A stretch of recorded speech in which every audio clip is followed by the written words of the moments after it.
9 on Your Side is focusing on a number of stories about growth and development in our series Move Up Cincinnati. Part of that means making sure our neighbors don't get left behind. That's right. Reporter Lucy May has a story about how one local charity is getting families the essentials like toothpaste and shampoo. All so they can be successful in life. But now the charity is finding itself in need.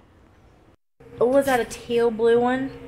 Oh, awesome! Troy Child says the products she gets from Parish Ministry mean a lot to her. She has one daughter of her own and takes care of several other children. Being able just to get in the shower and just like distress is an awesome thing. So them being able just to help with that certain aspect is awesome.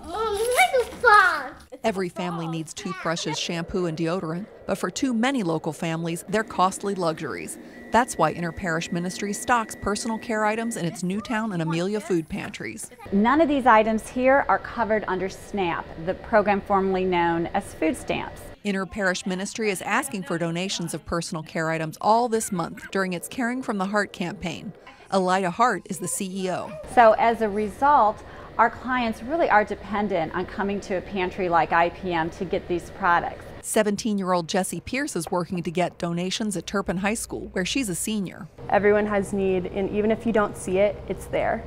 So if you're able to just give whatever you can, there's always a way to help. Hart says it's about more than giving families a tube of toothpaste or a bottle of shampoo. Make sure when they leave that they're leaving with a little bit more confidence and dignity because they're able to take care of themselves.